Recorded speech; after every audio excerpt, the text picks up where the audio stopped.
Maroc, Algérie, Polisario, une guerre est-elle vraiment possible? C'est la question qu'on se pose ce matin. Tout d'abord, messieurs, je voulais vous faire réagir à la une de Asaba aujourd'hui, le quotidien arabophone qui nous dit que le Conseil de sécurité envisage et étudie la question de la suppression de la zone tampon, cette fameuse zone qui fait tampon entre le Polisario et le Maroc. Est-ce que ça vous paraît probable? Est-ce que c'est une possibilité pour tenter d'éviter une guerre entre le Maroc et le Front Polisario? Hafid Boutalem. Pour le 20 avril 2018, j'ai pas pu lire. On n'a pas de date pour l'instant. Ce serait un peu prématuré. La Minurso sert plus à rien. On a vu, ils ont enlevé 80. Le Maroc a chassé 80 membres de la Minurso, ça n'a pas changé grand-chose. Est-ce que c'était une erreur? Non, pas du tout. Non, pas du tout. Parce qu'on a reproché à la Minurso de ne pas avoir clairement pu voir ces éléments du Front Polisario faire ses incursions à l'est du mur de défense. C'était pas des éléments militaires qui ont été chassés, c'était des éléments civils qui étaient cantonnés.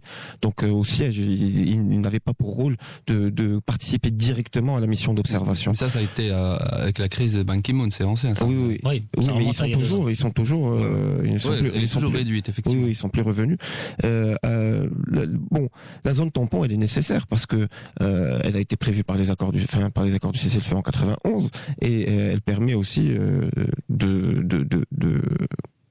garantir la sécurité. Oui, de garantir cette distance critique entre les forces marocaines, les forces armées royales et les forces du Polisario. Seulement, elle n'est pas respectée, semble-t-il, par le Polisario. Est-ce que ça peut pas être un moyen de changer la donne dans ce conflit? Non, mais c'est pas parce qu'il y a eu une vingtaine de soldats du Polisario qui sont déplacés à l'est qu'on va supprimer cette zone tampon, parce qu'au final, on va se retrouver peut-être avec 2000 soldats du Polisario. Donc, vaut mieux 20 que 2000. C'est ce qu'il veut, le Polisario. Oui, c'est ce que le Polisario veut. Ils veulent aujourd'hui la révision des accords de cessez-le-feu de 90, le fameux accord militaire numéro 1 de 1991. Ils veulent le réviser, se remettre sur la table et renégocier cet accord. Donc aujourd'hui, ça me paraît improbable que le Maroc accepte ça, ni eux, c'est-à-dire dans le sens où si on enlève la zone tampon, qu'est-ce qu'on fait de cette zone? Ça veut dire on va repousser, est-ce que le Maroc va annexer les 20% restants complètement, ou est-ce que c'est l'inverse si on enlève cette zone tampon? C'est ça la question. Aujourd'hui, ça me paraît improbable. Bon, aujourd'hui en tout cas, force est de constater qu'il y a eu des déplacements vers le sud, vers ce mur de défense de la part des autorités marocaines. On a vu ce malheureux crash d'avion militaire de l'Algérie, plus de 250 morts qui devaient se rendre à Tindouf. On a eu un message royal de compassion au président algérien. On attendait ce message, il a eu lieu finalement hier en début d'après-midi. Quel message peut-on lire à travers justement ce soutien, ce message de compassion de la part du roi Mohamed VI, alors qu'il y a cette menace, cette tension au maximum de conflit entre le Maroc et le Polisario? Hafid Boutalem. Bien, ça rappelle que le peuple marocain et le peuple algérien sont des peuples frères. C'est une tragédie ce qui a été vécu. C'est terrible, un crash d'avion. Et puis surtout, 257 morts, c'est la 4e plus grave catastrophe aérienne de l'histoire. Donc c'est terrible. Et c'est une très bonne chose que Sa Majesté ait envoyé un message de condoléances au président algérien. Ceci dit, effectivement, on peut pas s'empêcher de lire les chiffres. Qu'il y ait des agents du Polisario dans cet avion, c'est clairement une vingtaine donc d'agents du Polisario. Une preuve que Alger soutient.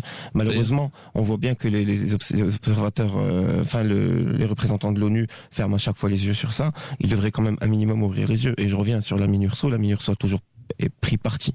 La Minurso a toujours pris parti pour les indépendantistes. Et on voit que l'ONU n'arrive pas à régler les problèmes ailleurs comme en Syrie pour garantir de la paix. Mais malheureusement, c'est triste de dire qu'aujourd'hui ils sont en avant-garde pour déstabiliser. D'ailleurs, on n'a pas eu de suite de la part de Colin Stewart et de cette rencontre avec Nasser Bourita. Colin Stewart, donc le chef de la Minurso, qui s'est excusé verbalement après être parti à Bir Lahalou, rencontrer les représentants du Polisario pour exprimer son message de condoléances après le décès du représentant du Polisario à l'ONU, en le qualifiant de ambassadeur. C'est un statut pourtant qui est réservé à des représentants d'États souverains. Oui, l'attitude. Il n'y a pas eu de suite par rapport à cette histoire. On a eu une convocation, mais ça en plus pour l'instant. Parce qu'on se demande un peu le contenu, mais de toute façon le Maroc, c'est normal, il a une dent contre la MINURSO.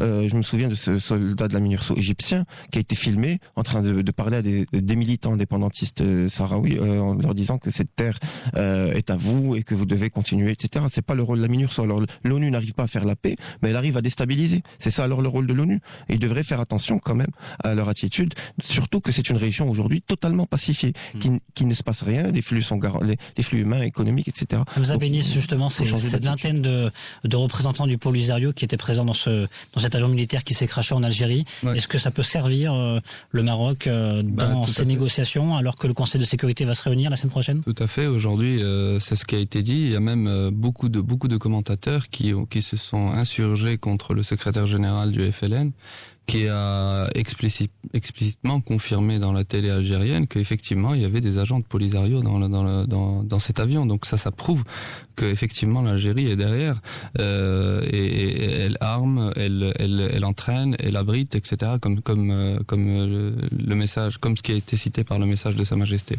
Est-ce que ça peut changer la donne pour le Maroc pour mettre à la table des négociations une bonne fois pour toutes? L'Algérie, on a l'impression que l'Algérie, c'est ce que disent certains certains analystes, que l'Algérie essaye de se dédouaner du Polisario en poussant le Polisario et ses institutions autoproclamées vers le mur de défense marocain. Toujours. C'est ce que je disais la dernière fois, c'est qu'aujourd'hui, ils veulent se débarrasser du Polisario dans leur territoire et les installer dans cette zone qu'ils appellent zone libérée. Mais toujours, il faut rappeler l'interview qu'il y a eu le 10 du ministre des Affaires étrangères, Brahim Messaël, sur France 24, où il a confirmé encore une fois que c'est un problème entre le Polisario et le Maroc, et que l'Algérie, historiquement, tout le monde sait qu'elle soutient l'indépendance, les indépendantistes en général, mais qu'elle refuse de rentrer dans les négociations. Donc il y a clairement une responsabilité de l'ONU, comme dit Afid Boutaleb. L'ONU ne va pas assez fort, ne frappe pas du poing sur la table. Tout à fait. Et aujourd'hui, c'est là où le Maroc veut en venir. Ça veut dire aujourd'hui, il veut que la résolution de la fin du mois qui va être sortie par le Conseil de sécurité, il veut absolument qu'il y ait des sanctions claires contre le Polisario une fois pour toutes, pour que ça ne se reproduise plus, parce qu'il faut rappeler que la résolution de l'année dernière, la 2351, n'a pas été aussi forte, parce que quelques heures avant l'édition de ce rapport, le Polisario est sorti de la zone de Guergueret. Donc aujourd'hui, le Maroc veut absolument maintenir la situation comme elle est maintenant jusqu'à la fin du mois. Et je pense qu'il n'a pas intérêt à mener des frappes, et je pense qu'il ne le fera pas. Il attendra qu'il y ait quelque chose de clair dans ce rapport avant de passer à une étape supérieure. Forcément, le rapport de Guterres pousse toujours à ce que l'Algérie rentre en négociation. L'Algérie refuse toujours, mais le fait qu'il y ait des agents de Polisario dans cet avion va les pousser encore plus, et ça va servir un petit peu cette demande du Maroc, je pense. Alors pour éclairer rapidement les auditeurs, effectivement il y a eu un déplacement des troupes à Mehbes, qui est à l'est du mur, une vingtaine qui ont fait des tentes et qui ont commencé à creuser pour construire des bâtiments. Et effectivement il y a eu une annonce du Polisario annonçant la création de la construction plutôt d'une présidence à Tifariti, qui se trouve donc à l'est du mur, et d'un ministère de la Défense. Donc ça a été le Maroc considère que c'est inacceptable, puisque ce n'est pas une zone libérée, conformément à l'accord de cessez-le-feu, c'est une zone tampon, donc c'est une violation de cet accord. Aucune réaction de l'ONU pour l'instant solide, malheureusement. Ça montre bien un peu la réalité de cette organisation, et c'est triste à dire. Et donc, si le 20 avril, il n'y a rien pour forcer le Polisario de se retirer, ça va nous poser un vrai sérieux problème. Donc tout va dépendre de l'adoption du rapport du Conseil de sécurité. On ne peut pas les laisser rester installés ici. On ne peut pas. Il faut qu'ils s'en aillent. Mais si ils ne s'en vont pas, ça va nous poser un vrai problème à nous, Marocains, parce qu'on va être forcés peut-être et c'est pas dans notre intérêt qu'il y ait un conflit, une escalade militaire. Ce n'est pas du tout dans notre intérêt. Dernière question, Afid Boutaleb. Si concrètement ce rapport d'Antonio Guterres adopté par le Conseil de sécurité n'est pas en faveur du Maroc, est-ce qu'on peut imaginer des frappes, des Non, missiles. c'est pas dans notre intérêt. C'est pas dans notre intérêt. Vraiment, j'espère que les responsables de l'ONU. L'intérêt, c'est la tension, la pression, la démonstration de force. Oui, c'est pas dans notre intérêt. Non, on n'a pas intérêt à faire des frappes. On sait pas qui y a là-bas. Peut-être qu'il y a des civils. On n'a pas intérêt à attaquer. Il faut rappeler que la France, via Jean-Yves Le Drian, a signalé que. Donc le ministre de la Défense, en France. Pardon, le ministre de la Défense. Donc c'était que la France ne serait pas opposée à des frappes contre le Polisario. Il a informé l'Algérie de ça. Donc aujourd'hui, c'est suite à la rencontre entre Sa Majesté et le président Macron. Donc on essaye on voit bien que la France veut essayer de jouer un peu le médiateur en suivant la même stratégie de attention, rentrer dans la table de négociation, sinon il y aura des frappes, etc. Ça fait pression sur le Polisario, ça peut-être les poussera à se retirer. J'espère en tout cas on verra en tout cas la situation comment elle va évoluer dans les prochains jours, jusque sur cette adoption du rapport de Conseil de sécurité. Merci beaucoup, messieurs Hafid Boutaleb, à très bientôt.